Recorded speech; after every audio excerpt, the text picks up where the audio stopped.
বুদ্ধিজীবী দিবসের শ্রদ্ধাবনত জাতি, ফের হত্যাযজ্ঞে মেতেছে শত্রুরা। মন্তব্য বিএনপির। ভোট বানচালে টার্গেট করা হচ্ছে অভ্যুত্থানের নায়কদের। ওসমান হাদির অবস্থা অত্যন্ত আশঙ্কাজনক। সরকারিভাবে সোমবার নেওয়া হবে সিঙ্গাপুর।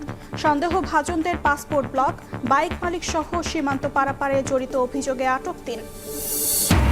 প্রার্থীদের ওপর চোরাগোপ্তা হামলার শঙ্কা থাকলেও যথাসময়ে নির্বাচনের প্রত্যয় ইসির। প্রার্থী ও নেতাদের নিরাপত্তা প্রটোকল দেওয়ার সিদ্ধান্ত সরকারের।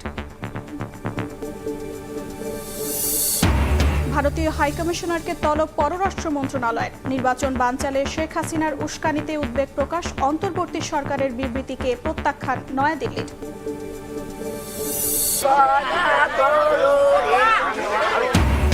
সুদানের সন্ত্রাসী হামলায় শহীদ ৬ বাংলাদেশি শান্তিরক্ষীর পরিচয় প্রকাশ। নিহত সেনাদের গ্রামের বাড়িতে শোকের মাতম।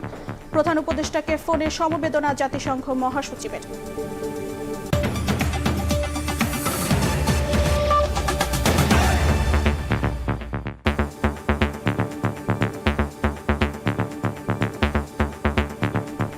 প্রবাসের সময়ের সঙ্গে আছি আমি অর্জিতা শেহসিন। শহীদ বুদ্ধিজীবী দিবসে জাতির শ্রেষ্ঠ সন্তানদের স্মরণে শ্রদ্ধাবনতা বাঙালি। রোববার সকালে রায়েরবাজার বৌদ্ধভূমি ও মিরপুর শহীদ বুদ্ধিজীবী কবরস্থানে ফুল দেন নানা শ্রেণী পেশার মানুষ। এর আগে স্মৃতিসৌধে শ্রদ্ধা জানান রাষ্ট্রপতি মোহাম্মদ শাহাবুদ্দিন ও প্রধান উপদেষ্টা ডক্টর মোহাম্মদ ইউনূস। জাতির সূর্য সন্তানদের শ্রদ্ধা জানাতে ভোরের আলো ফোটার আগেই শুরু হয় রাষ্ট্রীয় আনুষ্ঠানিকতা। প্রথম প্রহরে মিরপুর শহীদ বুদ্ধিজীবী স্মৃতিসৌধে ফুল দিয়ে শ্রদ্ধা জানান রাষ্ট্রপতি মোহাম্মদ শাহাবুদ্দিন।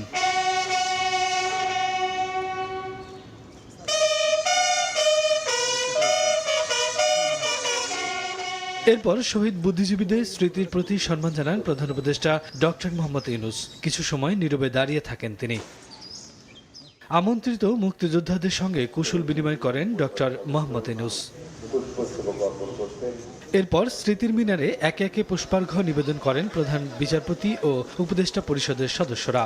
মুক্তিযুদ্ধের মনন গঠনে, মানুষ গঠনে মুক্তিযুদ্ধের সময় তারা অনন্য ভূমিকা রেখেছেন এবং তারা কোনো সশস্ত্র ছিল না, তাদেরকে স্বগৃহ থেকে তুলে নিয়ে গিয়ে নৃশংসভাবে হত্যা করেছে। জনগণের অবস্থান থেকে জনগণের পার্টিসিপেশনে নতুন বাংলাদেশ গড়ে উঠবে। পরে সাধারণের জন্য উন্মুক্ত করা হয় স্মৃতিসৌধ। হানাহানি মুক্ত দেশ গড়ার প্রত্যয় জানান শ্রদ্ধা জানাতে আসা অনেকে। আমরা এসেছি এখানে বুদ্ধিজীবীদেরকে শ্রদ্ধা জানানোর জন্য। অনেক মুক্তিযোদ্ধারা ছিল আমাদের চারপাশে, আমাদের বাবা, কাকা, চাচা, জেঠা। আমরা অনেকের কাছ থেকে এই গল্প শুনে বড় হয়েছি। জাতীয়তাবাদ, গণতন্ত্র, সমাজতন্ত্র এবং ধর্মনিরপেক্ষতা সেইগুলো একসময় অর্জিত হবে। উন্নত আর প্রগতিশীল রাষ্ট্র গঠনে সবাইকে ঐক্যবদ্ধ হওয়ার প্রত্যয় সবার। শফিকুজ্জামান রুবেল, সময় সংবাদ, ঢাকা। শত্রুরা নতুন করে হত্যাযজ্ঞে মেতে উঠেছে বলে মন্তব্য করেছেন বিএনপি মহাসচিব মির্জা ফখরুল ইসলাম আলমগীর।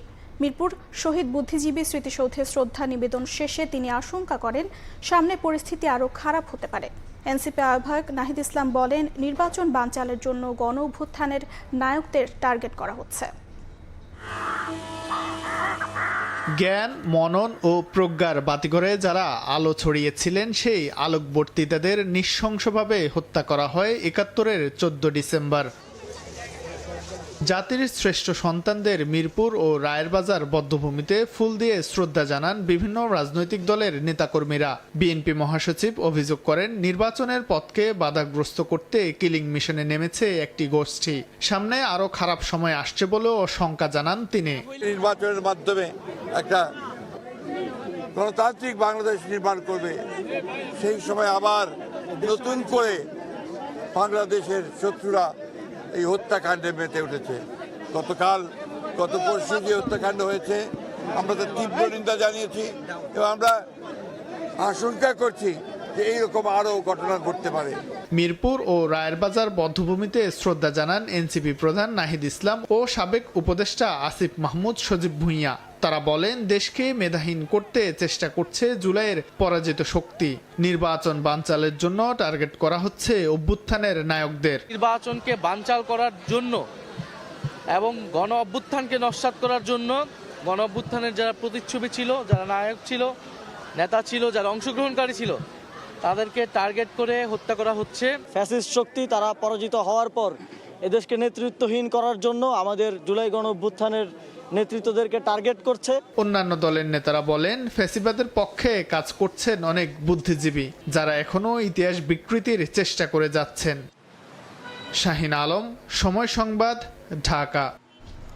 আগামীর রাষ্ট্র পরিচালনায় নীতি ও আইনকে অগ্রাধিকার দিয়ে দুর্নীতির লাগাম টেনে ধরতে হবে। রোববার রাতে গুলশানে পেশাজীবী ও বিশিষ্টজনদের সঙ্গে জাতীয় নির্বাচন ও জনপ্রত্যাশা শীর্ষক আলোচনায় এ কথা বলেন বিএনপির ভারপ্রাপ্ত চেয়ারম্যান তারেক রহমান। এদিকে শহীদ বুদ্ধিজীবী দিবসের অনুষ্ঠানে দলের নেতারা বলেন, শান্তিপূর্ণ পরিস্থিতি না থাকলে সুষ্ঠু নির্বাচন সম্ভব নয়। আলোচনা সভার সম্মানিত সভাপতি। নতুন বাংলাদেশ বিনির্মাণে নানামুখী পরিকল্পনা নিয়ে জনগণের দ্বারে বিএনপি, তৃণমূলের নেতাকর্মীদের নিয়ে হয়েছে দেশ গড়ার পরিকল্পনা শীর্ষক কর্মসূচিও। আসন্ন জাতীয় সংসদ নির্বাচন ও জনপ্রত্যাশা শীর্ষক আলোচনায় পেশাজীবী ও বিশিষ্টজনদের কাছে তুলে ধরা হলো আগামীতে বিএনপির ভাবনা। রোববার রাজধানীর একটি হোটেলে আয়োজিত সভায় নীতি ও আইনকে অগ্রাধিকার দিয়ে দুর্নীতিমুক্ত রাষ্ট্র গড়ে তোলার উপর জোর দেন দলের ভারপ্রাপ্ত চেয়ারম্যান তারেক রহমান। যারা আগামীতে নির্বাচন জয়ী হয়ে সরকার গঠন করবেন, প্রথমে একটি বিষয় বোধ এনশিওর করতে হবে, সেটা হচ্ছে রুল অফ ল, মানুষের নিরাপত্তা বা আইন শৃঙ্খলা, এক বাক্যে যা আমরা বলি। আমরা দেখেছি বিগত যে লম্বা টাইম যে স্বৈরাচার ছিল, বহু ধরনের মানুষকে যার যেটা প্রাপ্য নয় অন্যায্য সুযোগ সুবিধা দেওয়া হয়েছে। এটা একটা হ্যাবিটের মতন হয়ে গিয়েছে। কাজে এই পরিস্থিতির বা এই অভ্যাসের পরিবর্তন করতে হবে। অর্থাৎ দুর্নীতির এক কথায় যদি বলি আমরা সাধারণ স্বাভাবিক কথায়, দুর্নীতির লাগাম টেনে ধরতে হবে। এদিকে শহীদ বুদ্ধিজীবী দিবসে রাজধানীর ইঞ্জিনিয়ার্স ইনস্টিটিউটে আলোচনা সভার আয়োজন করে বিএনপি। দলের স্থায়ী কমিটির সদস্যরা বলেন, ৭১-এর 14 ডিসেম্বর যে ষড়যন্ত্র করা হয়েছিল তার মাধ্যমে বাংলাদেশের গণতন্ত্রকামী মানুষকে দমিয়ে রাখা যায়নি। নতুন প্রজন্ম তারা কিছুটা ভিন্নভাবে চিন্তা করে, সমগ্র রাষ্ট্র এবং সমাজ নিয়ে যেন তারা চিন্তা করে, যাতে আগামীতে এই রাষ্ট্র বিনির্মাণে তারা সঠিক পথে এগোতে পারে। 14ই ডিসেম্বর বাংলাদেশকে মেধাহীন রাষ্ট্রে পরিণত করার যে ষড়যন্ত্র বাংলাদেশের দখলদার বাহিনী করেছিল, পাকিস্তানিরা করেছিল, এদেশের রাজাকার আলবদররা যেটা পরিচালিত করেছিল। নির্বাচন ইস্যুতে নানা ষড়যন্ত্রে উদ্বেগ জানান বিএনপি নেতারা। বলেন, সাম্প্রতিক গুলির ঘটনার পেছনে আছে একটি চিহ্নিত দল। শান্তিপূর্ণ পরিস্থিতি না থাকলে সুষ্ঠু নির্বাচন সম্ভব নয় বলেও মন্তব্য তাদের। এই ধরনের কাজগুলো যারা করে তারা কিন্তু চিহ্নিত একটি দল। এই ধরনের প্রকল্পগুলি যারা করে তারা চিহ্নিত দল। এই দলটি বাংলাদেশকে কখনোই শান্তিতে থাকতে দেবে না। যে দেশে মাত্র কিছুদিন আগে অসংখ্য নারী, শিশু, শ্রমিক, ছাত্র জনতা জীবন দিল, সেই দেশে ষড়যন্ত্রকারীরা আমাদের দেশে যারা ফ্যাসিবাদের বিরুদ্ধে লড়াই করেছে তাদেরকে হত্যার চেষ্টা করছে। আলোচনায় বিএনপি মহাসচিব অভিযোগ করেন, চেনা দুটি প্রতিপক্ষ নির্বাচন বানচাল এবং ধর্মের নামে বিভাজন তৈরির চেষ্টা করছে। হত্যা চেষ্টার মাধ্যমে ভয় দেখিয়ে গণতন্ত্রের সৈনিকদের চুপ করিয়ে দিতে চায় তারা। নতুন করে এই নির্বাচনের সময় এই ষড়যন্ত্র করে নির্বাচনকে নস্যাৎ করতে চায়। আমরা তাদেরকে চিনি। বন্ধুগণ, আজকে সবসময় মনে রাখতে হবে, পরাজিত ফ্যাসিস্ট শক্তি আজকে চেষ্টা করছে এই দেশে নির্বাচনকে বানচাল করবার। নির্বাচনের মধ্য দিয়ে ষড়যন্ত্রকারীদের পরাজিত করার আহ্বান জানান বিএনপি নেতারা। কখনো ডুবে যায় না। মুরসালিন হক জুনায়েদ, সময় সংবাদ, ঢাকা। ওসমান হাদির অবস্থা এখনও অত্যন্ত আশঙ্কাজনক বলে জানিয়েছে মেডিকেল বোর্ড। উন্নত চিকিৎসার জন্য সোমবার সরকারি উদ্যোগে তাকে সিঙ্গাপুর নেওয়া হবে। এদিকে পুলিশ জানিয়েছে, সন্দেহভাজন হামলাকারীদের পাসপোর্ট ব্লক করা হয়েছে। সীমান্ত পারাপারে জড়িত দুজনকে আটক করার পাশাপাশি ধরা পড়েছে হত্যা চেষ্টায় ব্যবহৃত মোটরসাইকেলের মালিকও। দিন দুপুরে ওসমান হাদির ওপর গুলিবর্ষণের ঘটনা আলোচনার ঝড় তোলে দেশের রাজনীতিতে। এভারকেয়ারের সিসিইউতে চিকিৎসাধীন হাদির অবস্থা এখনও অত্যন্ত আশঙ্কাজনক বলে জানিয়েছে মেডিকেল বোর্ড। রোববার বিকেলে চিকিৎসক জানান, নতুন সিটি স্ক্যানে মস্তিষ্কের ফোলা আরও বেড়েছে, যা অত্যন্ত উদ্বেগজনক। সিটি স্ক্যান হয়েছে এবং সিটি স্ক্যানে আমরা দেখেছি যে তার ব্রেনের যে কন্ডিশনটা সেটা অপরিবর্তিত রয়েছে। রাতে এভারকেয়ার হাসপাতালের সামনে ব্রিফিংয়ে ইনকিলাব মঞ্চ জানায় চিকিৎসকদের পরামর্শে উন্নত চিকিৎসার জন্য সোমবার সরকারি উদ্যোগে সিঙ্গাপুরে নেওয়া হবে হাদিকে। ওসমান হাদিকে বিদেশে নেওয়ার জন্য যত ধরনের ডকুমেন্টস রয়েছে সেগুলো আমরা সব সরবরাহ করেছি। এদিকে হাদির ওপর হামলায় ব্যবহৃত মোটরসাইকেলের মালিক আব্দুল হান্নানকে আটক করেছে র্যাব। বাইকের নম্বর প্লেটের সূত্র ধরে সিসি ক্যামেরার ফুটেজ বিশ্লেষণের পর রাজধানীর মোহাম্মদপুর থেকে তাকে আটক করা হয়। তবে হান্নান হামলায় জড়িত কিনা সেটি এখনো নিশ্চিত নয় পুলিশ। ঘটনাস্থলের আশেপাশে সিসিটিভি ফুটেজ বিশ্লেষণ করে মোহাম্মদ আব্দুল হান্নান নামে এক ব্যক্তিকে র্যাব কর্তৃক পল্টন থানায় হস্তান্তর করা হয়েছে। বিভিন্ন গণমাধ্যমে খবর আসে দাউদ খান ভারতে পালিয়ে গেছেন, তবে এ সংক্রান্ত কোনো তথ্য নেই পুলিশের কাছে। শেরপুরের নালিতাবাড়ি সীমান্তে পারাপারে জড়িত সন্দেহে দুজনকে আটক করে জিজ্ঞাসাবাদ করছে পুলিশ।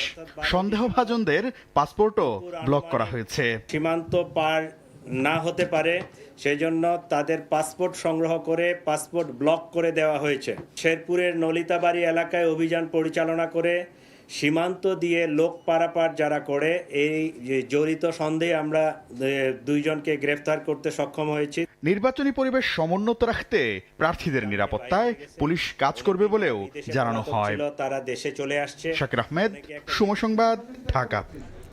সম্ভাব্য প্রার্থীদের উপর আরও চোরাগোপ্তা হামলার আশঙ্কা থাকলেও নির্বাচন নিয়ে কোনো শঙ্কা নেই ইসির। রোববার বিকেলে আইনশৃঙ্খলা পরিস্থিতি নিয়ে জরুরি বৈঠক শেষে কমিশনার আবুল ফজল মোহাম্মদ সানাউল্লাহ আরও বলেন, ব্যর্থ হবে ভোট বানচালের চেষ্টা, যথাসময়েই হবে নির্বাচন। এদিকে রাজনীতিক ও সম্ভাব্য প্রার্থীদের জন্য নিরাপত্তা প্রটোকল দেওয়ার সিদ্ধান্ত নিয়েছে সরকার। তফসিল ঘোষণার পরদিন ঢাকা ৮ আসনের সম্ভাব্য প্রার্থীকে টার্গেট করে গুলি, একাধিক নির্বাচন অফিসে অগ্নিসংযোগের ঘটনায় আইনশৃঙ্খলা পরিস্থিতি নিয়ে বাড়ছে উদ্বেগ। উদ্ভূত পরিস্থিতিতে রোববার স্বরাষ্ট্র সচিব, সশস্ত্র বাহিনী বিভাগ, পুলিশ সদর দপ্তরে চিঠি দিয়ে একই দিনে আইনশৃঙ্খলা পরিস্থিতি পর্যালোচনায় বৈঠকে ডাকে নির্বাচন কমিশন। সিইসির সভাপতিত্বে বিকেলে অনুষ্ঠিত হয় বৈঠক। 2.25 ঘন্টার বৈঠক শেষে নির্বাচন কমিশনার আবুল ফজল মোহাম্মদ সানাউল্লাহ জানান, সামনে আরও চোরাগোপ্তা হামলার শঙ্কা উড়িয়ে দেয়া যায় না, তবে এসব কর্মকাণ্ড কঠোরভাবে দমনের নির্দেশনা দেওয়া হয়েছে। রেবেল হান্ট বিশেষ করে শুরু হওয়ার পর থেকে যেসব সন্ত্রাসীদেরকে অ্যারেস্ট করা হয়েছিল তাদের একটা বড় সংখ্যা ইতোমধ্যে জামিন পেয়ে গেছেন। চোরাগুপ্তা হামলার সম্ভাবনা আমরা এগুলোকে উড়িয়ে দিচ্ছি না, সামনেও যে এটা সম্ভাবনা নাই তাও বলছি না। এগুলো যাতে কঠোর হস্তে দমন করা হয়, যদি সে ধরনের ঘটনা ঘটে তারা যেন ধরা পড়ে। বলেন, নির্বাচন বানচাল করার চেষ্টা ব্যর্থ করে দিয়ে যথাসময়ে হবে নির্বাচন।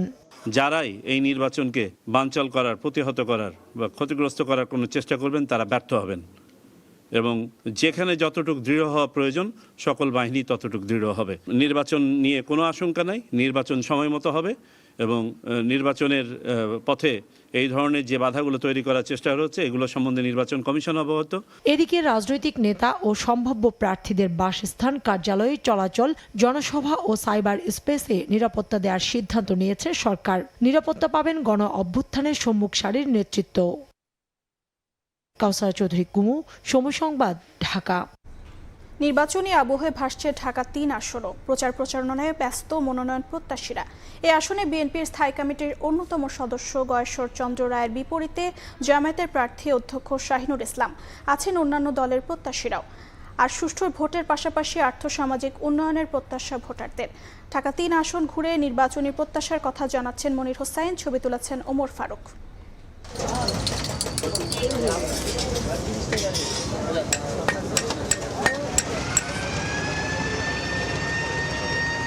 বুড়িগঙ্গা বেষ্টিত জিঞ্জিরা, আগানগর, তেঘরিয়া, কোন্ডা এবং সুভাড্ডা, কেরানীগঞ্জ উপজেলার এই 5টি ইউনিয়ন নিয়ে ঢাকা 3 আসন। এখানকার প্রধান সমস্যা গ্যাসের অপ্রতুলতা। পাইপলাইন থাকার পরও সিলিন্ডারের গ্যাসেই নিত্যদিনের ভরসা। দীর্ঘদিন সংস্কার হয় না সড়ক, হাত বাড়ালেই মেলে মাদক। আর চুরি ছিনতাই তো নিয়মিত ঘটনা। এছাড়া দখল দূষণে মৃত শোভাড্ডা খাল যেন ঢাকা ৩-এর বিস্ফোরা। ময়লা আবর্জনা ফালাইয়া এটার একবারে হয়ে গেছে, বিলুপ্ত হয়ে গেছে। আমাদের এই কেরানীগঞ্জে তো গ্যাসের একটা বিরাট সমস্যা। আসন্ন ত্রয়োদশ জাতীয় সংসদ নির্বাচন ঘিরে প্রত্যাশা বাড়ছে এ আসনের ভোটারদের। শুধু আশ্বাস নয়, বাস্তবায়ন দেখতে চান তারা। আমরা চাই দেশ সুষ্ঠু থাক, দেশ ভালো থাক, দেশের মানুষ শান্তিতে থাক। ঢাকা ৩-এ বিএনপির প্রাথমিক মনোনয়ন পেয়েছেন দলের স্থায়ী কমিটির সদস্য গয়েশ্বর চন্দ্র রায়। পোস্টার ব্যানারের পাশাপাশি প্রচারণায় নেমেছেন তার সমর্থকরা। প্রচারণার দৌড়ে আছেন জামাত মনোনীত প্রার্থী অধ্যক্ষ শাহিনুর ইসলাম। এমন কাজ আমরা ইনশাল্লাহ করব যাতে করে 10 বছর আর হাত দিতে না হয়। যে আল্লাহ যদি সুযোগ দেয়, জনগণ যদি আমাদের রাষ্ট্র পরিষদ সহযোগিতা করে, আমরা 1 মাসের মধ্যে ইনশাল্লাহ এই দেশ থেকে মাদক দূর করব। গ্যাসের সমস্যার সমাধান, আমাদের স্বাস্থ্য ব্যবস্থাকে নিশ্চিতকরণ, নারীদের ক্ষমতায়ন, শিক্ষা, স্বাস্থ্য, অর্থনীতি সহ সব খাতই ঢেলে সাজানোর প্রতিশ্রুতি দিচ্ছেন মনোনয়ন প্রত্যাশীরা। প্রচারণায় কিছু অভিযোগ থাকলেও নির্বাচিত হলে রাজনৈতিক সহাবস্থান বজায় রেখে কাজ করার প্রত্যাশা তাদের। জনগণ ইনশাল্লাহ আমি মনে করি ব্যালটের মাধ্যমে তার জবাব দেবে। জনগণের রায়ের মাধ্যমে ধানের শীষের বিজয় নিশ্চিত হবে। বিএনপি জামাত ছাড়াও ঢাকা ৩-এ মাঠে আছে জাতীয় নাগরিক পার্টি এনসিপি, ইসলামী আন্দোলন বাংলাদেশ ও গণ অধিকার পরিষদের পোস্টার ব্যানারও। এই আসনের মোট ভোটার ৩,৪২,০০০-এর বেশি। শুধু প্রত্যাশা আর প্রতিশ্রুতি নয়, প্রচারণার ধরন এবং প্রার্থীদের বিগত সময়ের কার্যক্রমও বদলে দিতে পারে ভোটের মাঠের হিসেব। চতুর্মুখী সমস্যায় জর্জরিত ঢাকার এই আসনের দায়িত্বভার ভোটাররা কার উপর দেন তার জন্য অপেক্ষা করতে হবে ভোটের দিন পর্যন্ত। যদিও ভোটাররা বলছেন নিজেদের মূল্যবান ভোট দিয়ে তারা কোনো শাসক নয়, সেবক নির্বাচন করতে চান। ঢাকার ৩ আসন থেকে মনির হোসাইন, সময় সংবাদ। ভারতে অবস্থান করে নির্বাচন বানচালে শেখ হাসিনার উস্কানিমূলক বক্তব্য ও তার সমর্থকদের সন্ত্রাসী কর্মকাণ্ডের বিষয়ে ঢাকার দাবি প্রত্যাখ্যান করেছে নয়াদিল্লি। পাশাপাশি ভারতের ভূখণ্ড কখনো বাংলাদেশের স্বার্থবিরোধী কাজে ব্যবহার করতে দেয়া হয় না বলেও সংবাদ বিজ্ঞপ্তিতে উল্লেখ করা হয়। এর আগে ভারতীয় হাই কমিশনারকে তলব করে প্রতিবাদ জানায় পররাষ্ট্র মন্ত্রণালয়। রোববার বিকেলে পররাষ্ট্র মন্ত্রণালয়ের সংবাদ বিজ্ঞপ্তিতে জানানো হয়, ঢাকায় নিযুক্ত ভারতীয় হাই কমিশনারকে ডেকে পাঠানো হয়েছিল। নির্বাচন বানচালে শেখ হাসিনার উস্কানিমূলক বক্তব্যের বিষয়ে দেশটির সরকারকে গভীর উদ্বেগ জানিয়েছে বাংলাদেশ। আদালতের দেয়া সাজা কার্যকর করতে আবারও শেখ হাসিনা এবং আসাদুজ্জামান খান কামালকে দ্রুত ফেরত চাওয়া হয়েছে বলেও জানানো হয় বিজ্ঞপ্তিতে। ভারতে অবস্থানরত আওয়ামী লীগ নেতাকর্মীদের বাংলাদেশ বিরোধী তৎপরতার বিষয়টিও হাই কমিশনারের নজরে আনা হয়েছে। এ ধরনের অপরাধমূলক কার্যক্রম বন্ধে দ্রুত ব্যবস্থা নেয় এবং তাদের বাংলাদেশে প্রত্যার্পণের জন্য ভারত সরকারের প্রতি আহ্বান জানানো হয়। এছাড়া ওসমান হাদির উপর হত্যা চেষ্টায় জড়িত সন্দেহভাজনদের ভারতে পালিয়ে যাওয়া ঠেকাতে দেশটির সহযোগিতা কামনা করা হয়। পাশাপাশি কেউ যদি ভারতীয় ভূখণ্ডে প্রবেশ করে থাকে তাদের দ্রুত গ্রেফতার এবং বাংলাদেশে প্রত্যার্পণের ব্যবস্থার অনুরোধ জানানো হয়। ঢাকার এমন দাবি প্রত্যাখ্যান করে সন্ধ্যায় ভারতের পররাষ্ট্র মন্ত্রণালয় সংবাদ বিজ্ঞপ্তিতে জানায়, দেশটি কখনো তার ভূখণ্ডকে বাংলাদেশের বন্ধুত্বপূর্ণ জনগণের স্বার্থবিরোধী কার্যকলাপের জন্য ব্যবহার করতে দেয়নি। বাংলাদেশের শান্তিপূর্ণ পরিবেশে অবাধ, সুষ্ঠু, অন্তর্ভুক্তিমূলক এবং বিশ্বাসযোগ্য নির্বাচনের পক্ষে ভারতের অবস্থান পুনর্ব্যক্ত করে বিজ্ঞপ্তিতে বলা হয়, শান্তিপূর্ণ নির্বাচন অনুষ্ঠানে অভ্যন্তরীণ আইন শৃঙ্খলা নিশ্চিতে প্রয়োজনীয় সব ব্যবস্থা গ্রহণ করবে ঢাকা। শাতিলা শারমিন, সময় সংবাদ, ঢাকা। সুদানে জাতিসংঘ ঘাঁটিতে সন্ত্রাসী হামলায় নিহত বাংলাদেশ সেনাবাহিনীর 6 শান্তিরক্ষীর পরিচয় প্রকাশ করেছে আইএসপিআর। দুজনের বাড়ি কুড়িগ্রাম, অন্য 4 জন রাজবাড়ী, নাটোর, কিশোরগঞ্জ ও গাইবান্ধার বাসিন্দা। নিহত সেনা সদস্যদের বাড়িতে চলছে শোকের মাতম। স্বজনদের কান্না ও আহাজারিতে ভারী হয়ে ওঠে গোটা এলাকা। 14 ডিসেম্বর সুদানের আবেই এলাকার ঘাঁটিতে বিদ্রোহীদের হামলায় আহত হয়েছেন আরও 8 সেনা সদস্য। এদিকে 6 বাংলাদেশি শান্তিরক্ষীর মৃত্যুর ঘটনায় গভীর শোক ও সমবেদনা জানাতে প্রধান উপদেষ্টা ডক্টর মোহাম্মদ ইউনূসকে ফোন করেছেন জাতিসংঘ মহাসচিব আন্তোনিও গুতেরেস। রোববার সন্ধ্যা 7টায় ফোন করে এ বিষয়ে গভীর শোক ও সমবেদনা জানান তিনি। ফোনালাপে গুতেরেস গভীর শোক প্রকাশ করে বলেন, আমি সম্পূর্ণভাবে বিধ্বস্ত। তিনি হামলার ঘটনায় গভীর আতঙ্ক ও ক্ষোভ প্রকাশ করেন। জাতিসংঘ মহাসচিব বাংলাদেশের প্রতি সংহতি প্রকাশ করেন এবং প্রধান উপদেষ্টাকে অনুরোধ জানান যেন তিনি শহীদ শান্তিরক্ষীদের শোক সন্তপ্ত পরিবারগুলোর কাছে তার সমবেদনা পৌঁছে দেন। মানুষকে হয়রানি করা বন্ধ না করলে বিচার বিভাগ একসময় অপ্রাসঙ্গিক হয়ে যাবে বলে মন্তব্য করেছেন প্রধান বিচারপতি ডক্টর সৈয়দ রেফাত আহমেদ। রোববার বিকেলে জেলা আদালত সমূহে কর্মরত উচ্চ পর্যায়ের বিচার বিভাগীয় কর্মকর্তাদের উদ্দেশ্যে কথা বলেন তিনি। সৈয়দ রেফাত আহমেদ বলেন, এদেশের বিচার বিভাগ কখনো পূর্ণাঙ্গ স্বাধীনতা পায়নি। প্রধান বিচারপতি আরও বলেন, প্রভুভক্ত চেতনা থেকে বের হতে হবে। মানুষকে হয়রানি বন্ধ না করলে বিচার বিভাগ একসময় অপ্রাসঙ্গিক হয়ে যাবে। এ সময় রাজনীতির ঊর্ধ্বে উঠে সকল বিচারকে কাজ করার আহ্বান জানান তিনি। বিচারকদের প্রকৃত স্বাধীনতা ততদিন পর্যন্ত নিশ্চিত হবে না যতদিন না বিচার বিভাগে দীর্ঘদিন ধরে বিরাজমান দ্বৈত শাসন ব্যবস্থা সম্পূর্ণরূপে বিলোপ করে জরুরি ভিত্তিতে বাংলাদেশ সুপ্রিম কোর্টের অধীনে পৃথক সচিবালয় প্রতিষ্ঠা করা হবে। জনগণের জন্য সংক্ষিপ্ত সময়ে সুবিচার নিশ্চিত করতে শতভাগ দায়িত্ব পালন করতে হবে। আইন বৃহত্তর রাজনীতির একটি অঙ্গ হলেও বিচারকদেরকে রাজনীতির ঊর্ধ্বে ওঠার প্রয়াস রপ্ত করতে হয়।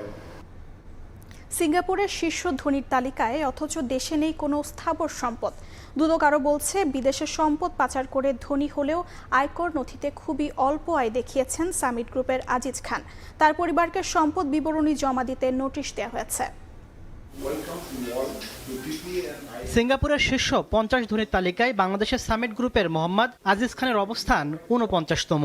গেল সেপ্টেম্বরে মার্কিন সাময়িকী ফোরবেসে প্রকাশিত তালিকায় উঠে আসে তার নাম। এর আগে 2023 সালে সিঙ্গাপুরের নাগরিক হিসাবে ছিলেন 41তম ধনী। রাজনৈতিক পট পরিবর্তনের পর আওয়ামী লীগের সুবিধাভোগী শীর্ষ 10 ব্যবসায়ী গ্রুপের তালিকায় উঠে আসে আজিজ খানের সামিট গ্রুপ। এরপর টাস্কফোর্সের মাধ্যমে সামিট গ্রুপের বিরুদ্ধে অনুসন্ধান শুরু করে দুদক। সংস্থাটি জানায়, আজিজ খান ও তার পরিবারের বিরুদ্ধে 710 কোটি টাকার বেশি অবৈধ সম্পদের তথ্য পাওয়া গেছে। তবে আয়কর নথিতে আজিজ খানের নামে কোনো স্থাবর সম্পদের হিসাব মেলেনি। এ ঘটনায় তার পরিবারের বিরুদ্ধে সম্পদ বিবরণীর নোটিশ দেওয়া হয়েছে। অনুসন্ধানকালে তার নামে কোনো স্থাবর সম্পদের তথ্য পাওয়া যায়নি, কিন্তু অস্থাবর সম্পদ পাওয়া গেছে 330 কোটি 93 লক্ষ টাকারও বেশি। তার নামে আরও কোনো স্থাবর সম্পদ রয়েছে কিনা এবং তার এই সম্পদ জ্ঞাতসারে স্থানান্তর, রূপান্তর, হস্তান্তর করার প্রাথমিক তথ্যাদি পাওয়ায় সম্পদ বিবরণী দাখিলের আদেশ জারির সিদ্ধান্ত গৃহীত হয়েছে।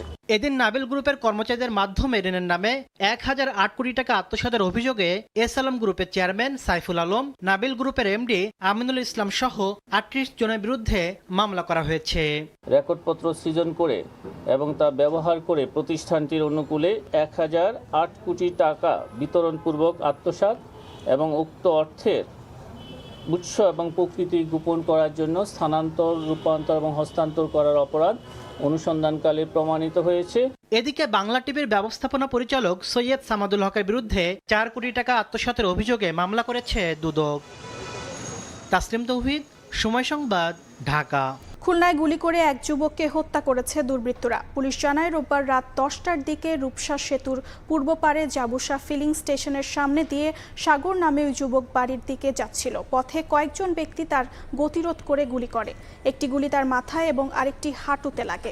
গুলির শব্দে আশেপাশের লোকজন ছুটে এলে দুর্বৃত্তরা পালিয়ে যায়। পরে তাকে উদ্ধার করে খুলনা মেডিকেল কলেজ হাসপাতালে নিলে চিকিৎসক মৃত ঘোষণা করেন। রূপসা থানা পুলিশের ভারপ্রাপ্ত কর্মকর্তা আব্দুর রাজ্জাক মীর বলেন, কারা এবং কি কারণে তাকে হত্যা করেছে তা নিয়ে তদন্ত চলছে। নিখোঁজের 2 দিন পর রাজধানীর সবুজবাগের বাসাবো থেকে এক ভাঙাড়ি ব্যবসায়ীর মরদেহ উদ্ধার করা হয়েছে। পরিবারের দাবি, বাসা থেকে ডেকে নিয়ে পরিকল্পিতভাবে হত্যা করা হয়েছে। পুলিশ বলছে, হত্যা নাকি দুর্ঘটনা তা জানা যাবে তদন্তের পর। রাজধানীর সবুজবাগ থেকে নিখোঁজের পরদিন শনিবার নির্মাণাধীন ভবনে ঢোকেন টিপু মোল্লা, যা ধরা পড়ে সিসি ক্যামেরায়। রোববার ভবনটির লিফটের ফাঁকা স্থানে মেলে তার মরদেহ। স্বজনরা জানান, শুক্রবার রাতে টিপুকে ডেকে নেন প্রতিবেশী আনিসুজ্জামান টিটু। এরপর থেকেই আর খোঁজ পাওয়া যাচ্ছিল না তার। পরিকল্পিতভাবে হত্যার দাবি তাদের। হ্যাঁ, ষড়যন্ত্র করে আমার হাজবেন্ডে ফোন দিয়ে নিছে। হ্যাঁ, আমার হাজবেন্ডে যেভাবে হোক হ্যাঁ মারছে। আর এভাবে আমার হাজবেন্ডে মারার কথা নাই, নিশ্চয়ই কিছু খাওয়াইছে বা কিছু করছে, তারপরে মারছে। সুস্থ বিচার চাই। আমার ভাইয়ের বিচার চাই, আমার বাড়ি যে করছে ইয়া করবো। প্রতিবেশীরা জানান শান্ত স্বভাবের টিপুর কারো সঙ্গে বিরোধ ছিল না। তার এমন পরিণতিতে বিস্মিত সবাই। যে বাসা থেকে পাওয়া গেছে ওর সাথে চলাফেরা করে, ও যার সাথে চলাফেরা করে ও মনে হয় যে একটু ড্রাগ এডিক্টেড। হ্যাঁ, চাল চরিত্র সবকিছু সব দিক দিয়ে ভালো। ঘটনাস্থল থেকে মরদেহ উদ্ধারের পাশাপাশি মাদকের বিভিন্ন উপকরণ উদ্ধার করে পুলিশ। সম্ভাব্য সব কারণ মাথায় রেখে চলছে তদন্ত। সিগারেট জাতীয় বা অন্যান্য অনেক ধরনের আলামত ওখানে আছে, তো তারপরেও আমরা এটা একটু ভিতরে বা গভীরভাবে তদন্ত করতেছি যে এর সাথে মাদকের কোনো সম্পৃক্ততা আছে কিনা, আর পারিবারিক দ্বন্দ্ব মেইন যে তদন্ত, তার পাশাপাশি এটা আমরা দেখতেছি যে এরকম কোনো ঘটনা আছে কিনা বা তাদের মধ্যে কোনো পূর্বশত্রুতা আছে কিনা। এ ঘটনায় সন্দেহভাজন হিসেবে জিজ্ঞাসাবাদের জন্য টিটুকে হেফাজতে নিয়েছে পুলিশ। কামরুল হাসান, সময় সংবাদ, ঢাকা। মাইলস্টোন ট্র্যাজেডিতে হতাহতদের জন্য সরকার ঘোষিত ক্ষতিপূরণ নিয়ে টালবাহানা করা হচ্ছে অভিযোগ তুলে মানববন্ধন করেছেন অভিভাবকরা। রোববার সকালে রাজধানীর দিয়াবাড়িতে মাইলস্টোন স্কুল অ্যান্ড কলেজের সামনে কর্মসূচি পালন করেন তারা। বলেন, সন্তান হারানোর পর এখন ক্ষতিপূরণ নিয়ে প্রহসন চলছে। যুদ্ধবিমান বিধ্বস্ত হয়ে আছড়ে পড়ে মাইলস্টোন স্কুলে, মুহূর্তেই আগুন ধরে যায়। 21 জুলাইয়ের এই ঘটনায় প্রাণ গেছে 36 জনের, যাদের বেশিরভাগই ক্ষুদে শিক্ষার্থী। বিমান দুর্ঘটনার পরদিন নিহতের পরিবারকে 5 কোটি টাকা এবং আহতকে 1 কোটি টাকা করে ক্ষতিপূরণ চেয়ে হাইকোর্টে রিট করা হয়, যদিও এ বিষয়ে এখনো আদেশ দেননি উচ্চ আদালত। এর মধ্যেই গেল 11 ডিসেম্বর নিহতের পরিবারকে 20 লাখ ও আহতকে 5 লাখ টাকা করে দেওয়ার ঘোষণা দেয় অন্তর্বর্তী সরকার। ক্ষতিপূরণ নিয়ে সরকারের ঘোষণা প্রত্যাখ্যান করে রোববার সকালে রাজধানীর দিয়াবাড়িতে মাইলস্টোন ক্যাম্পাসের সামনে প্রতিবাদ সমাবেশ করেন হতাহত পরিবারের সদস্যরা। বলেন, সরকার ঘোষিত ক্ষতিপূরণের অঙ্ক হতাহত পরিবারের সঙ্গে প্রহসন ছাড়া আর কিছুই নয়। আমার মেয়ে 42 দিন ছিল হাসপাতালে, আমি আমার মেয়েকে নিয়ে 42 দিন, এখনো কতদিন আমাকে যাইতে হবে আমি জানি না। প্রতিদিন ওকে লিকুইড ফুড খাওয়াইতে হয়। আপনি বলেন তো আমি একদিনে তাকে কয়টা স্যুপ খাওয়াবো? আমরা জয়নুল আবেদিন স্যার যে রিটটা দিয়েছিলেন, আমরা সেই রিটের বাস্তবায়ন চাই। আর ডক্টর মোহাম্মদ ইউনূস স্যারের এই অনুদান আমরা তীব্র নিন্দা ঘৃণার সাথে প্রত্যাখ্যান করছি। দুর্ঘটনা ঘটলে মানুষের মূল্য ওঠে রাষ্ট্রের ক্ষতিপূরণের টেবিলে, তবে এসবের কোনো কিছুতেই থামে না স্বজনের চোখের জল। সেই ক্ষতিপূরণেও যখন কাটছাটের পরিকল্পনা আসে, তখন কী বা করার থাকে হতভাগ্যদের। ফাহরিয়া ফারুকি, সময় সংবাদ, ঢাকা। কর্পোরেট সুশাসন ছাড়া দেশে ভেঙে পড়া আর্থিক খাত সুসংহত করা সম্ভব নয় বলে মনে করে আইসিএসবি। আর এই সুশাসন নিশ্চিতে যে ব্যয় হয় তার চেয়ে বেশি ফিরে আসে মুনাফা হয়ে, এমন পর্যবেক্ষণ অর্থনীতিবিদ ডক্টর হোসেন জিল্লুর রহমানের। কোম্পানিতে সুশাসন না থাকলে কি হয়? এর উত্তর দেশের দুর্দশাগ্রস্ত ব্যাংকগুলোর দিকে তাকালেই সহজেই বোঝা যায়। নিয়মনীতির তোয়াক্কা না করে ঋণ দেওয়ার পর ফেরত আসেনি আর। এর ফলে যেমন ধসে গেছে কয়েকটি ব্যাংকের আর্থিক ভিত্তি, তেমনি গেছে আমানতকারীর জমানো সম্বলও। শুধু ব্যাংক খাত নয়, অর্থনীতির লাইফলাইনে থাকা উৎপাদন ও সেবা খাতের প্রতিটি কোম্পানির জন্য একই সতর্কতা। সুশাসন চর্চার মাধ্যমে স্বচ্ছতা ও জবাবদিহির সংস্কৃতি অর্জন করতে না পারলে বিনিয়োগকারীদের আস্থা অর্জন সম্ভব নয়। সুশাসন প্রতিষ্ঠার জন্য আমরা আইসিএসবি থেকে প্রথম এটা প্রতিষ্ঠা করি। এই অ্যাওয়ার্ডিং প্রসেসটা প্রত্যেক বছর অনুষ্ঠিত হয় এবং এখানে আমরা বর্তমানে এবছর 14টা ক্যাটাগরি আছে। কর্পোরেট সুশাসনকে উজ্জীবিত করতে ভালো কোম্পানিকে বিশেষ স্বীকৃতি দেওয়ার পরামর্শ তত্ত্বাবধায়ক সরকারের সাবেক এই উপদেষ্টার। অ্যাওয়ার্ড দেওয়া মানে তো হচ্ছে এক ধরনের পাবলিক অ্যাকনলেজমেন্ট হলো। আরেকটা হচ্ছে ওদের ঘাটতি, যারা পারলো না তাদের উপর একটু চেষ্টা করা যে তারা কেন পারলো না, তাদের মার্কস হয়তো একটু কম, সেটা আরও কীভাবে উন্নত করা যায়। আর্থিক খাতের সুশাসন নিশ্চিতে গেল এক যুগ ধরে institute of chartered secretaries of Bangladesh ICSB পুঁজিবাজারে তালিকাভুক্ত সেরা কোম্পানিগুলোকে অ্যাওয়ার্ড দিয়ে আসছে। আগামী 15 ডিসেম্বর রাজধানীর একটি হোটেলে বসবে এর 12তম আসর। সাইফুল ইসলাম, সময় সংবাদ, ঢাকা। দেশে বেসরকারি সাবমেরিন কেবল স্থাপনে প্রযুক্তি ও সরঞ্জাম সরবরাহ করবে ফিনল্যান্ড ভিত্তিক টেলিযোগাযোগ ও প্রযুক্তি প্রতিষ্ঠান নোকিয়া। রোববার রাজধানীর একটি হোটেলে বাংলাদেশ প্রাইভেট কেবল সিস্টেম BPCS কনসোর্টিয়ামের সঙ্গে নোকিয়ার চুক্তি সই হয়। অনুষ্ঠানে বলা হয়, বর্তমানে ভারত থেকে 60%-এরও বেশি ব্যান্ডউইথ আমদানি করে বাংলাদেশ। সিঙ্গাপুর কক্সবাজার রুটে নতুন কেবল চালু হলে আমদানি নির্ভরতা যেমন কমবে, তেমনি কম খরচে ইন্টারনেট সেবা পাবেন গ্রাহকরা। আগামী বছরের শুরুতেই কেবল স্থাপনে কাজ শুরুর কথাও জানান সংশ্লিষ্টরা। নোকিয়া ও BPCS এর কর্মকর্তারা ছাড়াও EU রাষ্ট্রদূত, BTRC, ISPAB-র প্রতিনিধিরাও উপস্থিত ছিলেন অনুষ্ঠানে। মহান বিজয় দিবসের 54 বছর পূর্তি উদযাপনে যুক্ত হয়েছে ভিন্নতা। বিশ্ব রেকর্ড গড়ায় প্রত্যয়ে ঢাকার আকাশে একসঙ্গে ঝাঁপ দেবেন 54 জন স্কাইডাইভার। হাতে থাকবে লাল সবুজের পতাকা। এই ব্যতিক্রমী আয়োজনের ঘোষণা দিয়েছেন বিডার নির্বাহী চেয়ারম্যান আশিক চৌধুরী। মাহাদি ইসলাম থুবর রিপোর্ট।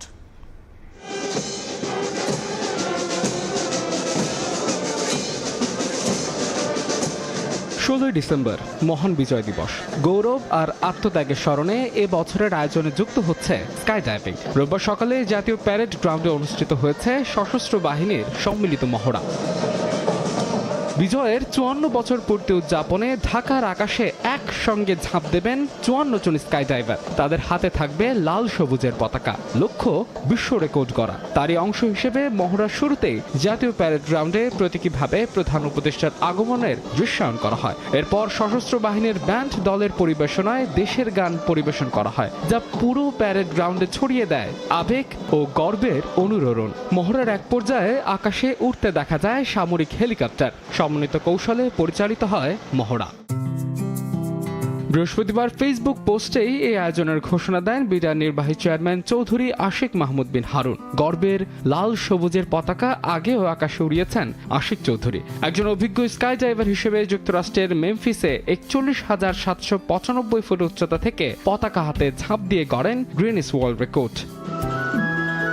এবার সেই গর্বের গল্প ফিরছে বাংলাদেশের আকাশে। বিজয় দিবসে 54 জন স্কাই ডাইভারের সম্মিলিত ঝাঁপ শুধু একটি রেকর্ড গড়ার প্রচেষ্টাই নয়, এটি স্বাধীনতার চেতনায় অনুপ্রাণিত হয়ে বিশ্ব মঞ্চে বাংলাদেশের সাহস, সক্ষমতা আর আত্মবিশ্বাসের প্রকাশ।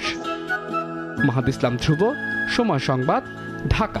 অস্ট্রেলিয়ার সিডনির বন্টাই সমুদ্র সৈকতে বন্দুকধারীর হামলায় শিশুসহ অন্তত 11 জন নিহত হয়েছেন। আহত হয়েছেন আরও অনেকে।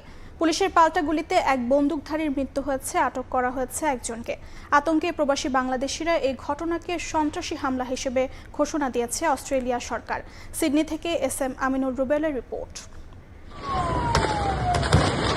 সিডনির জনপ্রিয় বন্দাই সমুদ্র সৈকতে ইহুদিদের হানুক্কা উৎসব, কিন্তু হঠাৎ বন্দুক হামলায় মুহূর্তেই সেই উৎসব রূপ নেয় আতঙ্কে। ঘটে বেশ কয়েকজনের প্রাণহানি। আতঙ্কে রয়েছেন প্রবাসীরা। সিডনির সবচেয়ে ফেমাস বিচ বন্ডাই বিচ, সেখানে 2 জন শুটার গিয়ে ওপেন ফায়ার করছে, যার কারণে বহু মানুষ হতাহতের শিকার হয়েছেন। তো পুরো এলাকা পুলিশ ঘিরে রেখেছে। আমরা যারা বাঙালি কমিউনিটির আছি তারা এখন খুবই আতঙ্কে আছে এবং ওখানকার পরিস্থিতি খুবই ভয়াবহ। পুলিশ জানায়, উৎসব চলাকালে হঠাৎ 2 বন্দুকধারী এলোপাতাড়ি গুলি চালাতে শুরু করে। সে সময় ঘটনাস্থলে প্রায় 2000 মানুষ ছিলেন। প্রত্যক্ষদর্শীদের বরাতে জানা গেছে অন্তত 100 রাউন্ড গুলি ছোড়ে হামলাকারীরা। নিউ সাউথ ওয়েলস পুলিশের তথ্য বলছে, এক বন্দুকধারী পুলিশের গুলিতে নিহত হয়েছে। অন্যজনকে গুলিবিদ্ধ অবস্থায় আটক করা হয়েছে। এই হামলাকে পরিকল্পিত বলছে পুলিশ। আহতদের মধ্যে রয়েছে পুলিশ সদস্য। বন্দুক হামলায় আহত অন্তত 16 জনকে আশঙ্কাজনক অবস্থায় হাসপাতালে ভর্তি করা হয়েছে। সাপ্তাহিক ছুটির বিকেলে সৈকতের দর্শনার্থীরা গুলির শব্দকে প্রথমে আতশবাজি ভেবে উৎসবে মেতে ওঠে। পরে সাধারণ মানুষকে নিরাপদ আশ্রয়ে সরে যেতে নির্দেশ দেয় পুলিশ। ঘিরে ফেলে গোটা এলাকা। একে সন্ত্রাসী হামলা আখ্যা দিয়ে নাগরিকদের নিরাপত্তার অঙ্গীকার করেছেন প্রধানমন্ত্রী অ্যান্থনি অ্যালবানিজি। প্রবাসী বাংলাদেশিরা আতঙ্কে আছে, সিডনি প্রবাসী বাংলাদেশি মুসলিমরা আতঙ্কে আছে। কারণ যদি সন্ত্রাসীরা মুসলিম হয়ে থাকে তাহলে এর নেতিবাচক প্রভাব কিন্তু সামনের দিনগুলোতে নিশ্চিতভাবেই দেখবে অস্ট্রেলিয়া, তা বলাই যায়। SM আমিনুল রুবেল, সময় সংবাদ, অস্ট্রেলিয়া। জার্মানির বার্লিনে বাংলাদেশের 54তম মহান বিজয় দিবস উদযাপন উপলক্ষে দূতাবাস বিশেষ অনুষ্ঠান আয়োজন করেছে। রাষ্ট্রদূত মোহাম্মদ জুলকার নাইন শহীদদের স্মরণ করেন। প্রবাসী কমিউনিটি, বীর মুক্তিযোদ্ধা ও ক্ষুদে শিল্পীদের অংশগ্রহণে অনুষ্ঠানটি বর্ণিল হয়ে ওঠে। বিস্তারিত জানাচ্ছেন বিটু বড়ুয়া। বাংলাদেশের দীর্ঘ স্বাধীনতা সংগ্রামের ৫৪তম বছর উদযাপনে জার্মানির বার্লিনে বিশেষ অনুষ্ঠানের আয়োজন করেছে বাংলাদেশ দূতাবাস। স্থানীয় সময় শনিবার দুপুরে শার্লটেনবার্গে আয়োজিত অনুষ্ঠানে প্রধান অতিথি ছিলেন জার্মানিতে নিযুক্ত রাষ্ট্রদূত মোহাম্মদ জুলকারনাইন। অনুষ্ঠানের শুরুতে দূতাবাসের কনসিউলার তানভীর কবিরের সঞ্চালনায় পবিত্র কোরআন ও ত্রিপিটক পাঠ করা হয়। এরপর রাষ্ট্রদূত জুলকারনাইন দেশের স্বাধীনতা যুদ্ধের শহীদ ও জুলাই অভ্যুত্থানে নিহতদের স্মরণ করেন। বিজয় ছিনিয়ে আনার জন্য যারা সর্বোচ্চ ত্যাগ দিয়ে করছেন তাদের আত্মার গুণের মাগফিরাত কামনা করছি। এছাড়া গত বছরের জুলাই মাসে আপনারা জানেন যে ছাত্র শ্রমিক জনতার গণ অভ্যুত্থানের মাধ্যমে আমাদের জাতীয় জীবনে পরিবর্তন আসছে। সেই গণ অভ্যুত্থানের মধ্যে যারা প্রাণ দিয়েছেন বা আত্মোৎসর্গ করেছেন বা ক্ষতিগ্রস্ত হয়েছেন তাদের সবার আত্মার মাগফিরাত এবং যারা বেঁচে গিয়েছেন তাদের যারা বেঁচে থাকাটা সার্থক হয় সেই কামনা করছি। অনুষ্ঠানে আসন্ন জাতীয় সংসদ নির্বাচন ও চলমান সংস্কারকে জার্মানির পক্ষ থেকে স্বাগত জানান রাষ্ট্রদূত। অন্তর্বর্তীকালীন সরকার যে সংস্কারের কার্যক্রম গ্রহণ করছেন সে ব্যাপারেও জার্মানদের সমর্থন আছে। ইলেকশনের বিষয়ে জার্মানদের সমর্থন আছে। অনুষ্ঠানের দ্বিতীয় পর্বে জার্মানিতে বসবাসরত প্রবাসী উদ্যোক্তা, সাংবাদিক, শিক্ষাবিদ, ব্যবসায়ী ও অন্যান্য পেশাজীবীরা একে অপরের সঙ্গে পরিচিত হন এবং বিভিন্ন প্রকল্প নিয়ে আলোচনা করেন। বিজয় দিবস উদযাপনের অনুষ্ঠানে দূতাবাসের কর্মকর্তা ও কর্মচারীরা ছাড়াও দেশের বিভিন্ন প্রান্ত থেকে আসা বীর মুক্তিযোদ্ধা, রাজনৈতিক নেতা ও প্রবাসী কমিউনিটির সদস্যরা অংশ নেন। ছিল ক্ষুদে শিল্পীদের সাংস্কৃতিক পরিবেশনাও। শুধু বাংলাদেশ কিংবা জার্মানি নয়, মহান মুক্তিযুদ্ধের গৌরবময় ইতিহাস ছড়িয়ে পড়ুক প্রবাসের সর্বত্র, প্রজন্ম থেকে প্রজন্মে, এমন প্রত্যাশা ৭১-এর বীর সেনানীদের। বার্লিন থেকে বিটু বড়ুয়া, সময় সংবাদ। পূর্ব লন্ডনের বাংলাদেশি অধ্যুষিত টাওয়ার হ্যামলেটসে শুরু হয়েছে 2 দিনব্যাপী বাংলাদেশ হেরিটেজ উইকেন্ড ও ট্রেড ফেয়ার 2025। বাংলাদেশের ঐতিহ্য, সংস্কৃতি এবং ক্ষুদ্র ও মাঝারি শিল্প উদ্যোক্তাদের পণ্য প্রবাসী ও নতুন প্রজন্মের সামনে তুলে ধরতেই এই আয়োজন। বিস্তারিত জানাচ্ছেন শোয়েব কবির। প্রবাসে বাংলাদেশের সংস্কৃতি ও অর্থনীতির নতুন সম্ভাবনার সেতু বন্ধন আরও শক্তিশালী করার লক্ষ্যে 2 দিনব্যাপী মেলার আয়োজন করা হয় পূর্ব লন্ডনের বাংলাদেশি অধ্যুষিত টাওয়ার হ্যামলেটসে। মেলায় তুলে ধরা হয় বাংলাদেশের ক্ষুদ্র ও মাঝারি শিল্প উদ্যোক্তাদের দেশীয় পণ্য। স্থানীয় সময় শনিবার দুপুরে যৌথভাবে এই আয়োজনের উদ্বোধন করেন যুক্তরাজ্যে নিযুক্ত বাংলাদেশের হাই কমিশনার আবিদা ইসলাম এবং টাওয়ার হ্যামলেটস কাউন্সিলের নির্বাহী মেয়র লুৎফুর রহমান। এখানে সব পণ্যই বাংলাদেশের তৈরি, মেড ইন বাংলাদেশ। এটার পাশাপাশি আমাদের এখানে একটা আলোকচিত্র প্রদর্শনী হচ্ছে। এখানে বাংলাদেশের স্ট্রিট ফুড আছে, সিলেটি নাগরী স্ক্রিপ্ট আছে, বাংলাদেশের ক্যালিওগ্রাফি, বাংলা বর্ণমালার ক্যালিওগ্রাফি আছে এবং রিক্সা পেইন্টিংয়ের ওয়ার্কশপ রাখা হয়েছে। Celebrate our heritage and culture in Tower Hamlets and in the town hall. So I'm really grateful for that. এই আয়োজনের মাধ্যমে লন্ডনের বাংলা টাউন ও বাংলাদেশের মধ্যে সাংস্কৃতিক ও অর্থনৈতিক যোগাযোগ আরো গভীর হচ্ছে বলে মনে করছেন সংশ্লিষ্টরা। ইউরোপ থেকে শুরু করে লন্ডনের সব জায়গায় হচ্ছে বাংলাদেশি লেদারের একটা চাহিদা আছে, তো বাংলাদেশ থেকে এর জন্যই লেদারের উপরে আমরা সব নিয়ে এসেছি। Ethnic veil is my brand, so আমরা জুট নিয়ে কাজ করি, মেইনলি জুট হ্যান্ডব্যাগস, অ্যান্ড আমাদের জুট হ্যান্ডব্যাগসের সাথে ক্রিসমাস ওয়াল হ্যাঙ্গিংসও আছে। দেশের যে বোনেরা, তাদের একটা স্বপ্ন থাকে যে তারা বাইরের দেশে তাদের প্রোডাক্টগুলো পাঠাবে, বাইরের দেশে তাদের প্রোডাক্টগুলো পরিচিত হবে। তো সেদিক থেকে অনেক অনেক উৎসাহ পাবে আমাদের এন্টারপ্রেনাররা। দাম কেন বেশি, এইটা কত দরদ দিয়ে এবং কত ইউনিক প্রোডাক্টগুলি তৈরি করা হয় সেইটা দেখানোর জন্য আমরা সরাসরি উদ্যোক্তাদেরকে নিয়ে এখানে এসেছি। মেলায় বাংলাদেশ থেকে আগত উদ্যোক্তাদের পাশাপাশি অংশ নিয়েছেন যুক্তরাজ্যে বসবাসরত নারী উদ্যোক্তারাও। শোয়েব কবির, সময় সংবাদ, লন্ডন। 3 দফা পিছিয়ে অবশেষে মাঠে গড়িয়েছে প্রথম বিভাগ ক্রিকেট লিগ। প্রথম দিনেই 5 ম্যাচ থাকলেও প্রতিপক্ষরা বিদ্রোহ করায় অনুষ্ঠিত হয়নি 3 ম্যাচ। এক ম্যাচে ছিল না 2 দলই। তবে যে ক্লাবগুলো লিগে অংশ নিচ্ছে না তাদের ক্রিকেটারদের নিয়ে আলাদাভাবে পরিকল্পনার কথা আবারও জানালেন বোর্ড কর্তারা। ক্রিকেটাররা যেন কোনোভাবে ক্ষতিগ্রস্ত না হয় সেই দিকটা বিশেষভাবে নজর দিচ্ছেন সহসভাপতি সাখাওয়াত হোসেন। নির্বাচন অনুষ্ঠিত হয়ে নতুন বোর্ড দায়িত্ব নিলেও বর্জন করা প্রতিপক্ষরা বর্তমান কমিটির অধীনে লিগে অংশ নিতে অনিচ্ছুক হওয়ায় কিছুটা বিপাকে আমিনুল ইসলাম বুলবুলের বোর্ড। প্রথম বিভাগ ক্রিকেটের লিগ আয়োজন নিয়ে 3 দফা তারিখ দিয়েও তা রাখতে পারেনি তারা। তবে অবশেষে মাঠে গড়িয়েছে প্রথম বিভাগ ক্রিকেট লিগ। মিরপুর শেরে বাংলা ক্রিকেট স্টেডিয়ামে এদিন বোর্ড কর্তারা উপস্থিত থেকে উদ্বোধন করা হয় লিগের। লিগ মাঠে গড়ালেও বিদ্রোহী ক্লাবগুলোকে মাঠে ফেরাতে পারেনি বিসিবি, যার প্রভাব পড়েছে প্রথম দিনেই। সূচিতে 5 ম্যাচ থাকলেও অনুষ্ঠিত হয়েছে মাত্র 2 ম্যাচ, যেখানে ধানমন্ডি স্পোর্টিং ক্লাব 57 রানে হারিয়েছে লালমাটিয়া ক্লাবকে।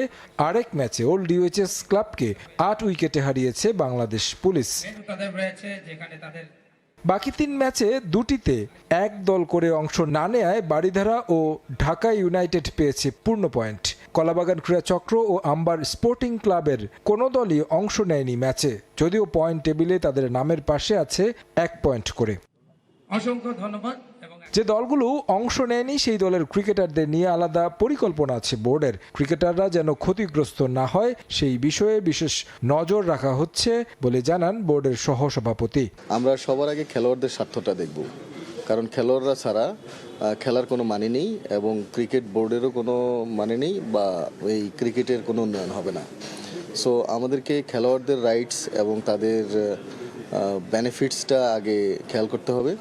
এরপর বাংলাদেশ ক্রিকেটকে সমুন্নত রাখার জন্য যা যা করা দরকার তাই আমরা করব। এই ক্রিকেটে না পেয়ে বিনিয়োগ করেন ক্লাব কর্মকর্তা এবং ক্লাবের মালিকরা, ক্লাবের যারা পৃষ্ঠপোষকতা করেন, তাদের বিষয়টাও আমাদের মাথায় আছে। তাদেরকেও কিভাবে আরও ইনভলভ করানো যায় এবং ইনভলভ করে খেলাকে আগানোর জন্য যা কিছু করা দরকার আমরা সেটা করব। ক্রিকেটাররাই আছে বলে ক্রিকেট হচ্ছে এবং ক্রিকেটাররা আছে বলে আমরা আবার পরিচালক। আমরা অবশ্যই ক্রিকেটারদের ভালো কিছু চিন্তা ভাবনা করতেই হবে। আর এখন অবশ্যই আমাদের সময় এসে গেছে চিন্তা করার, ডিসিশন নেওয়ার যেভাবে চলতে পারে না। প্লেয়ারদেরকে আমরা জিম্মি করতে চাচ্ছি না, যার জন্য খুব শীঘ্রই আমরা বোর্ড বসেছি এই ব্যাপারটা নিয়ে কিভাবে কোন ওয়েতে এটার সলিউশন করা যায়। ধীরে ধীরে অন্য লিগগুলো শুরু করা হবে বলেও জানান তারা। সবার প্রত্যাশা স্বার্থের দ্বন্দ্বের কারণে যেন ক্রিকেটাররা ক্ষতিগ্রস্ত না হন। তারেক হাসান শিমুল, সময় সংবাদ, ঢাকা। এ পর্যায়ে শীর্ষ সংবাদগুলো জানিয়ে দিচ্ছি আরেকবার।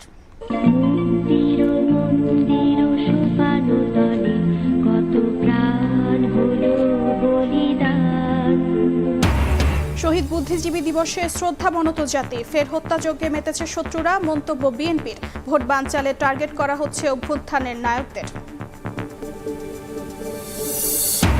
ওসমান হাদির অবস্থা অত্যন্ত আশঙ্কাজনক, সরকারিভাবে সোমবার নেওয়া হবে সিঙ্গাপুর। সন্দেহভাজনদের পাসপোর্ট ব্লক, বাইক মালিক সহ সীমান্ত পারাপারে জড়িত অভিযোগে আটক 3। এবং প্রার্থীদের ওপর চোরাগোপ্তা হামলার শঙ্কা থাকলেও যথাসময়ে নির্বাচনের প্রত্যয় ইসির। প্রার্থী ও নেতাদের নিরাপত্তা প্রটোকল দেওয়ার সিদ্ধান্ত সরকারের।